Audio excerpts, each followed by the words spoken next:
ശുഭദിനം സുഹൃത്തുക്കളെ. ഇന്നൊരു വീഡിയോ ആയിട്ട് വരികയാണ്. വിദ്യ വെറുതെ അഭ്യാസം മാത്രമാക്കരുത്. ഈ വീഡിയോ ചെയ്യുന്നതിന് 2 റീസണാണുള്ളത്. ഇന്നലെ എൻ്റെ അമ്മയുടെ ആൻറ്റി എന്നെ വിളിച്ചു. അപ്പോൾ ഇന്നലെ ഞാൻ ചെയ്ത വീഡിയോ നിങ്ങളെല്ലാവരും കണ്ടിട്ടുണ്ടാവുമെന്ന് ഞാൻ വിശ്വസിക്കുകയാണ്. മീൻസ് എല്ലാവരും ഒന്നും കണ്ടിട്ടില്ല. ആകെ ആ വീഡിയോ ഒരു 150 160 ആദ്യമായിട്ടൊരു എൻ്റെ വീഡിയോ ഒരു 100 ആൾക്ക് മേലെ 24 മണിക്കൂറിനുള്ളിൽ കണ്ട വീഡിയോ ആയിട്ട് ആ വീഡിയോ മാറിയിരിക്കുകയാണ്. അപ്പോൾ അതിൽ ഞാൻ പ്രതിപാദിച്ച വിഷയം, സംസാരിച്ച രീതി എൻ്റെ അമ്മയുടെ ആൻറ്റിക്ക് ഭയങ്കരമായിട്ട് ഇഷ്ടപ്പെട്ടു. അപ്പോൾ എൻ്റെ അമ്മയുടെ ആൻറ്റി എന്നെ ഇന്നലെ വിളിച്ചിട്ട് പറഞ്ഞു, അരുൺ നീ ഇങ്ങനെയൊന്നും സംസാരിക്കുന്നത് ഞാൻ കരുതിയേയില്ല. അപ്പോൾ ഇനി എന്തെങ്കിലും ഇതുപോലത്തെ മാറ്ററുകളെക്കുറിച്ച് സംസാരിക്കണം എന്ന് വിചാരിച്ചു. രണ്ടാമത്തെ വിഷയമാണ് ഞാൻ ഇന്ന് ഈ ചെയ്യുന്ന വീഡിയോ ചെയ്യാൻ കാരണമായത്. ഈ ഇടയ്ക്ക് ഞാൻ 2 ദിവസമായിട്ടുള്ളൂ തോന്നുന്നു ഒരു വീഡിയോ കണ്ടു. ഒരു കുട്ടി അധ്യാപകനെ ഞാൻ ഇതിൻ്റെ ഉള്ളിലേക്ക് കയറ്റില്ല, കയ്യും കാലും തല്ലി ഓടിക്കുന്നു എന്തോന്ന് പറയുന്ന ഒരു വീഡിയോ ഞാൻ കണ്ടു, ഇതിൻ്റെ ഇടയിൽ കണ്ടു. പക്ഷേ എനിക്ക് തിരക്കുള്ളത് കൊണ്ട് എനിക്കതങ്ങനെ ശ്രദ്ധിച്ചിട്ട് കാണാൻ പറ്റിയില്ല. അപ്പോൾ അതാണ് സത്യം പറഞ്ഞാൽ ഈ വീഡിയോ ചെയ്യാനായിട്ട് എനിക്ക് കാരണം ആയത്. അപ്പോൾ എനിക്ക് സംസാരിക്കേണ്ട വിഷയം വിദ്യേനെക്കുറിച്ചാണ് തോന്നി. വിദ്യ എന്ന വെറും അഭ്യാസം മാത്രമായി. കാരണം ഇപ്പോൾ മിനിഞ്ഞാന്ന് എൻ്റെ അടുത്ത് എൻ്റെ ഇവിടെ അടുത്തുള്ള ഒരു ചേച്ചി സംസാരിക്കുകയാണ്. അപ്പോൾ ആ ചേച്ചിയുടെ മകൾ 7ാം ക്ലാസ്സിലെത്തി. അപ്പോൾ ഇവിടുന്ന് ഒരു 10 മിനിറ്റ് നടന്നാലാണ് ബസ് സ്റ്റോപ്പ് എത്തുക. അപ്പോൾ ഡെയിലി കൊണ്ടാക്കുകയാണ്. അപ്പോൾ ഒരു ദിവസം ഇപ്പോൾ പുള്ളിക്കാരി ഇവിടെ എൻ്റെ ഹോസ്പിറ്റലിൽ വന്ന് ട്രീറ്റ്മെൻറ്റ് എടുത്തുകൊണ്ടിരിക്കുകയാണ്. അപ്പോൾ പുള്ളിക്കാരി പറഞ്ഞു എനിക്ക് എൻ്റെ മകളെ കൊണ്ടാക്കാൻ പോകണം. അപ്പോൾ ഞാൻ ചോദിച്ചു അവളെ 7ാം ക്ലാസ്സിലെത്തിയില്ലേ? അപ്പോൾ പുള്ളിക്കാരി പറയാം അത് ഒരു ദിവസം ഇങ്ങനെ പട്ടി കടിക്കാൻ ഓടിച്ചു, അടുത്തുള്ള ആൾക്കാരെ കണ്ടുകൊണ്ട് ആ കുട്ടിക്ക് കടി കിട്ടാതെ രക്ഷപ്പെട്ടേന്ന്. ഓക്കെ, അപ്പോൾ അവൾക്കത് തന്നെ സർവൈവ് ചെയ്യാൻ പറ്റിയില്ല. ഓക്കെ, ഇനി ഞാൻ എൻ്റെ ജീവിതത്തിൽ ഉണ്ടായിട്ടുള്ളൊരു അനുഭവം പറയാം. ഞാൻ 1ാം ക്ലാസ്സിലെ എക്സാം കഴിഞ്ഞിട്ട് ഞങ്ങൾ നമ്മുടെ വേനലവധിക്ക് പൂട്ടിയിട്ട് ഞാനും എൻ്റെ കൂട്ടുകാരൻ കണ്ണനും, വിഷ്ണു എന്നാണ് അവൻ്റെ ശരിക്കുള്ള പേര്, ഞങ്ങൾ 1ാം ക്ലാസ് ഈ എക്സാം കഴിഞ്ഞ് വരുമ്പോൾ ഞങ്ങളെ അവിടെ ഒരു കടമ്പിപ്പുറത്ത് ഒരു കനാലുണ്ട്. ആ കനാലിൻ്റെ അവിടെ നിന്നിട്ടിട്ട് പട്ടി ഓടിച്ചു. ആ പട്ടി ഓടിച്ചിട്ട് ആ ഓട്ടം ഞങ്ങളെവിടെ നിന്നേന്നറിയോ? ഞങ്ങൾ അങ്ങനെ പറക്കുണ്ടാവ്, കടമ്പിപ്പുറത്ത് ആ ഭാഗത്ത് ജീവിക്കുന്ന ആൾക്കാർക്ക് ഇത് മനസ്സിലാവും. പറക്കുണ്ടാവിൻ്റെ അവിടെ അന്നൊരു ആലുണ്ട്. അപ്പോഴും ഉണ്ട് ആല് കേട്ടോ, പറക്കുണ്ട് ഭഗവതി ക്ഷേത്രത്തിൻ്റെ ആല്. അന്ന് ഇതുപോലെ അതിൽ കെട്ടിയിട്ടിട്ടോ അങ്ങനെ ഒരുപാട് ഇതൊന്നുമില്ല, പ്ലെയിനായിട്ട് കിടക്കുകയാണ്. ഞങ്ങൾ 2 ആൾ ഓടി വന്ന് ആ ആൽമരത്തിൻ്റെ മേലിൽ കയറിയിരുന്നു. അങ്ങനെ ഞങ്ങൾ ആ കടിയിൽ നിന്ന് രക്ഷപ്പെട്ടത്. അതാണ് സർവൈവിങ്. ഇന്ന് സർവൈവൽ ചെയ്യാൻ വേണ്ടിയിട്ട് കുട്ടികളെ പഠിപ്പിക്കുന്നില്ല. കാരണം പണ്ട് തോക്കൊക്കെ ചെയ്യും. അപ്പോൾ ഈ മെയ് 2-ാം തീയതി അല്ലെങ്കിൽ 3-ാം തീയതി ഒക്കെ ആയിട്ട് അന്ന് റിസൾട്ട് വരും. 7ാം ക്ലാസ്സോ 8ാം ക്ലാസ്സോ ഏത് ക്ലാസ് ആയിക്കോട്ടെ. അപ്പോൾ ഞങ്ങൾ ഭയങ്കര ടെൻഷനാണ്. ഞങ്ങൾക്ക് ടെൻഷൻ അടിച്ചിട്ട് ഞങ്ങളങ്ങോട്ട് ചത്തുപോകും. അപ്പോൾ അതൊരു സർവൈവൽ പഠിപ്പിക്കുകയായിരുന്നു അന്ന്.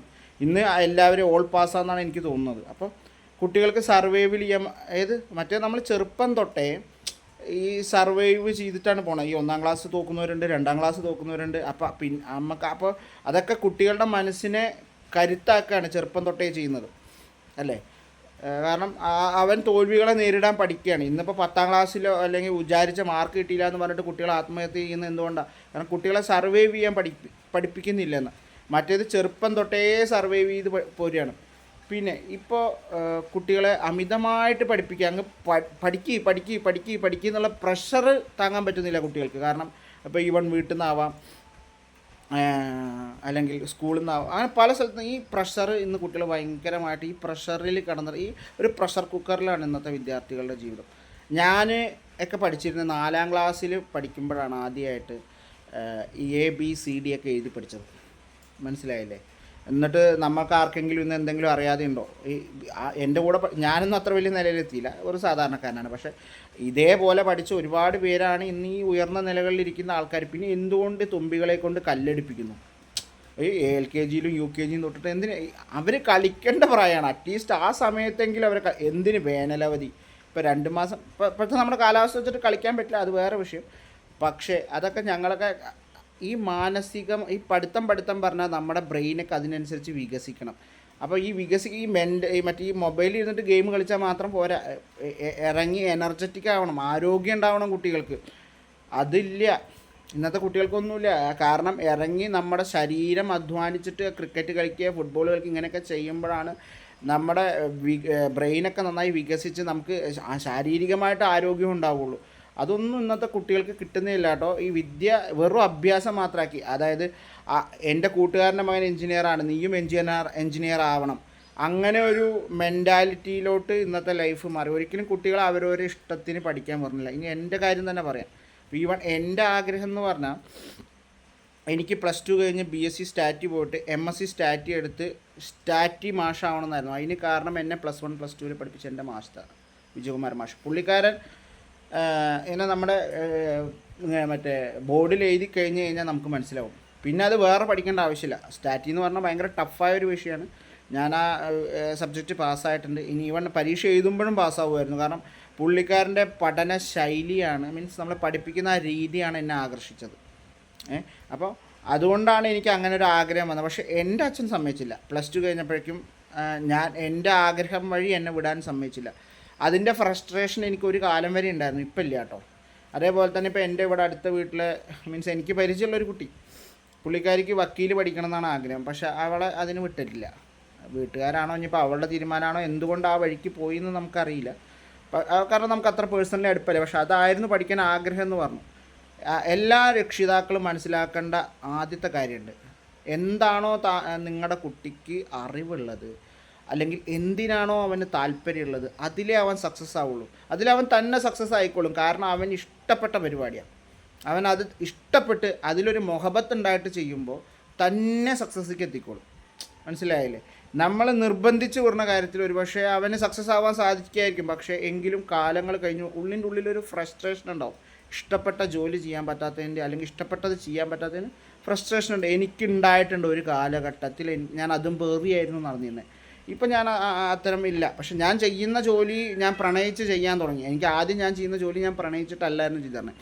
ഞാൻ ചെയ്യുന്ന ജോലി ഞാൻ എന്നോട്ട് പ്രണയിച്ച് ചെയ്യാൻ തുടങ്ങിയോ അന്ന് തൊട്ട് എനിക്കതിൽ ഉയർച്ച ഉണ്ടാവാൻ തുടങ്ങി. മീൻസ് ഞാൻ സാറ്റിസ്ഫൈഡ്. ഇപ്പോൾ ഓക്കെ, കംഫർട്ടായിട്ട് പോകുന്നുണ്ട്.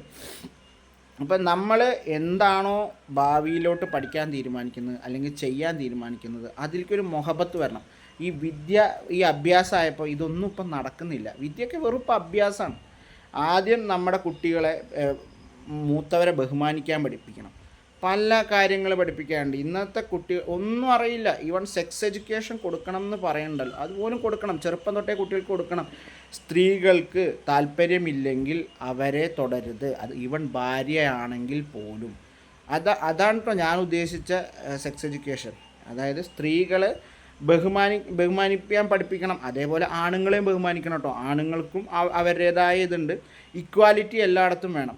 ഈ വിദ്യാഭ്യാസം എന്ന് പറയുന്നത് വെറുതെ കുറേ റാങ്ക് മേടിച്ചിട്ട് വലിയ ജോലി മേടിച്ചിട്ട് ഇരിക്കുന്നതല്ല. വിദ്യാഭ്യാസം പറഞ്ഞാൽ ഇപ്പോൾ ഇവൻ ഒരു ബസ്സിൽ കയറിയാൽ ഒരു ഗർഭിണിയെ കണ്ടാൽ എഴുന്നേറ്റ് കൊടുക്കാൻ പഠിക്കണം. ഒരു അമ്മേനെയും കുഞ്ഞിനെയും കണ്ടാൽ സോമാനസാലെ എഴുന്നേക്കാൻ പഠിപ്പിക്കണം. ഇതെല്ലാം നമ്മുടെ വിദ്യയുടെ അഭ്യാസമായിട്ട് വരുന്ന സാധനം തന്നെയാണ്. ഇതൊന്നും ചെയ്യുന്നില്ല ആൾക്കാർ. അയ്യോ, അവനോട് ഒന്നും കാണാത്ത പോലെ ഇരിക്കുകയാണ്. ഞാനൊക്കെ എഴുന്നേറ്റ് കൊടുക്കാറുണ്ട് കേട്ടോ. അപ്പോൾ ഇത്തരം കാര്യങ്ങൾ തൊട്ട്, മൈന്യൂട്ടായിട്ടുള്ള കാര്യങ്ങൾ തൊട്ട് നമ്മുടെ വിദ്യാഭ്യാസത്തിൽ ഉൾപ്പെടുത്തണം. കുട്ടികൾക്ക് സർവൈവ് ചെയ്യാനുള്ള കഴിവ് കൊടുക്കണം. ഇപ്പോൾ അതൊന്നുമില്ല. സർവൈവൽ ജീവിക്കാൻ അവരെ പഠിപ്പിക്കുന്നില്ല. അതുകൊണ്ടാണ് 10നും +2നും മാർക്ക് കുറഞ്ഞു എന്നൊക്കെ പറഞ്ഞിട്ട് ഇവർ മരിക്കുന്നത്. ഇപ്പോൾ ഇവിടെ എൻ്റെ അടുത്തൊരു ടീച്ചർ പറഞ്ഞ അനുഭവം, എന്നെ പഠിപ്പിച്ചൊരു ടീച്ചർ, ഞാൻ റീയൂണിയന് വേണ്ടി ചെന്നപ്പോൾ ടീച്ചറൊക്കെ തല്ലിയാർന്ന ടീച്ചറാട്ടോ. പക്ഷെ ഞങ്ങൾക്കൊക്കെ അവർ ഭയങ്കര ഇഷ്ടമാണ് ഇപ്പോഴും. നമ്മൾ അന്ന് തല്ലി പറഞ്ഞിട്ടൊന്നും നമുക്ക് അവരോട് ദേഷ്യമൊന്നുമില്ല. കാരണം അവർ തല്ലിയത് നമ്മുടെ നന്മയ്ക്ക് വേണ്ടിയിട്ടാണ്, നമ്മൾ പഠിക്കാൻ വേണ്ടിയിട്ടാണ്. എൻ്റെ ഒരു ഹിന്ദി ടീച്ചറുണ്ട്, ഇന്ദിര എന്ന് പറഞ്ഞിട്ട്. എന്നെ 5ാം ക്ലാസ് തൊട്ട് 10ാം ക്ലാസ് വരെ പുള്ളിക്കാരി എന്നെ ഹിന്ദി പഠിപ്പിച്ചു. ഒരു കൊല്ലം മാത്രമേ ആ ഒരു ടീച്ചർ വേറെ പഠിപ്പിച്ചിട്ടുള്ളൂ. അപ്പോൾ ഇവർ എന്നെ 5ാം ക്ലാസ് തൊട്ട് ഇവിടെ ഈ ഭാഗത്ത് നുള്ളി പറിച്ചെടുത്തിട്ടുണ്ട് ഈ ടീച്ചർ. അത് നമ്മൾ പഠിക്കാൻ വേണ്ടിയിട്ട്. ആ ടീച്ചർക്കൊക്കെ എന്നോട് ഒരു മകനെ പോലെയുള്ള സ്നേഹവും വാത്സല്യവും ഒക്കെയാണ്. പക്ഷേ അത് നമ്മുടെ കുട്ടിയാണ്, അവൻ പഠിച്ച് നന്നാവണം കരുതിയിട്ടാണ് ഈ ടീച്ചർ ഈ പറയുന്ന ഇന്നിപ്പോൾ ഒരു കുട്ടികളെ അടിക്കാനൊക്കെ അടിച്ചു കഴിഞ്ഞാലൊക്കെ വീട്ടുകാർ ചോദിക്കാൻ ചെല്ലുന്നൊക്കെ പറയുന്നത്. ഇപ്പോൾ ഈ ചോദിക്കാൻ ചെല്ലുന്ന രക്ഷിതാക്കൾ ടീച്ചർമാരുടെ അടുത്ത് നിന്ന് പണ്ട് തല്ലുകൊണ്ടിട്ടില്ലേ? മാതാപിതാ ഗുരു ദൈവം എന്നല്ലേ? നമുക്ക് മാതാപിതാക്കളെ ബഹുമാനിക്കാൻ അറിഞ്ഞാൽ ബഹുമാനിക്കുന്നതിൻ്റെ ഒപ്പം നമ്മുടെ ഗുരുവിനെയും ബഹുമാനിക്കണ്ടേ? അവർ നമുക്ക് വിദ്യ പകർന്നു തരുന്നവരല്ല. അവർ നമുക്ക് ജീവിതത്തിൽ ഞാൻ പറഞ്ഞില്ലേ, എൻ്റെ സ്റ്റാറ്റി മാസം എൻ്റെ ജീവിതത്തിലൊരു വഴികാട്ടിയായിരുന്നു. ഞാൻ ആളെപ്പോലെ ആവണം എന്ന് ഞാൻ ചിന്തിച്ച് പോയിട്ടുണ്ട്, ഞാൻ ആഗ്രഹിച്ചിട്ടുണ്ട്. അപ്പോൾ ഇതൊന്നും വേണ്ടേ? കുട്ടികൾക്കൊരു റോൾ മോഡൽസ് ഒന്നും വേണ്ടേ? ആ ടീച്ചർ പറഞ്ഞു, ഞാനിപ്പോൾ സ്കെയിലൊന്നും കൊണ്ടുപോയില്ല. എൻ്റെ അടുത്ത് പറയുക, അടിച്ചു കഴിഞ്ഞാൽ മീൻസ് ടീച്ചർമാരെ അവരെ സ്വതസിദ്ധമായ ശൈലിയിൽ പഠിപ്പിക്കാൻ പറഞ്ഞു. ഇപ്പം അതിന് വരെ കെട്ടിപ്പൂട്ടിയിട്ടിരിക്കുകയാണ്. സർവൈവ് ചെയ്യാനൊന്നും വിദ്യാർത്ഥികൾ, കാരണം അവർ ആ ഒരു ചെറിയ വേദന പോലും താങ്ങാൻ ഇന്ന് അനുവദിക്കുന്നില്ല. പിന്നെ എങ്ങനെ അവർ വലിയൊരു വേദന താങ്ങും? ആ ഒരു ചെറിയൊക്കെ വേദനയൊക്കെ താങ്ങിക്കഴിഞ്ഞാലാണ് ഞാൻ 10ാം ക്ലാസ്സിൽ ഇത്തിരി മാർക്ക് കുറഞ്ഞു എന്നൊക്കെ പറഞ്ഞാൽ മാർക്ക് കുറഞ്ഞു എന്ന് അവരറിഞ്ഞു കഴിഞ്ഞാലും ആ വേദന അവർക്ക് താങ്ങാൻ പറ്റുള്ളൂ. ഇത് ഓൾ പാസ്സാക്കി വിടുകയാണ്, ടീച്ചർമാരെയും കൊണ്ട് തല്ലിപ്പിക്കാൻ സമ്മതിക്കില്ല, വീട്ടുകാർ തല്ലില്ല. ഇപ്പം ഞാൻ ചിന്തിക്കുന്ന കാര്യം, ഞങ്ങളൊക്കെ പണ്ട് എത്ര ദൂരം നടന്നിട്ടാണ് സ്കൂളിൽ പോയിരുന്നതെന്നറിയും. ഇന്ന് കുട്ടികളെ എന്തിനാണ് ഈ ഓട്ടോ കയറ്റി വിടണേ, അല്ലെങ്കിൽ അവിടെ കൊണ്ടാക്കണം, ബസ് സ്റ്റോപ്പിലൊക്കെ മാതാപിതാക്കൾ കൊണ്ടാക്കുന്നത്. അവർ തന്നെ പോട്ടേന്നേ, അവർ തന്നെ അതൊക്കെ ഇതൊന്നും സർവൈവ് ചെയ്യാൻ പഠിപ്പിക്കാതെ, ഒന്നും ഒരു കുട്ടീനെ സർവൈവ് ചെയ്യാൻ പഠിപ്പിക്കുന്നില്ലെന്ന്. ഇതൊന്നും ചെയ്യാതെ ഒരു കുട്ടി ശരിയായ രീതിയിൽ വിദ്യ അഭ്യസിക്കില്ല. അപ്പോൾ ഈ വിദ്യാഭ്യാസം എന്ന ഈ നമ്മുടെ പഴയ രീതിയിലോട്ട് പോകണം. പഴയ രീതിക്ക് പോയാൽ മാത്രമേ നമ്മുടെ വിദ്യാർത്ഥികൾക്ക് എന്താ പറയുക, സർവൈവ് ചെയ്യാനുള്ളതും പിന്നെ അവരെ മൂത്തവരെ ബഹുമാനിക്കേണ്ടതും അങ്ങനെ പല കാര്യങ്ങളും അവർക്ക് പഠിക്കാൻ പറ്റുള്ളൂ. എനിക്ക് തോന്നുന്നില്ല ഇന്ന് സ്വന്തം മാതാപിതാക്കളെ പോലും അവർ സ്നേഹിക്കുന്നുണ്ടോയെന്നോ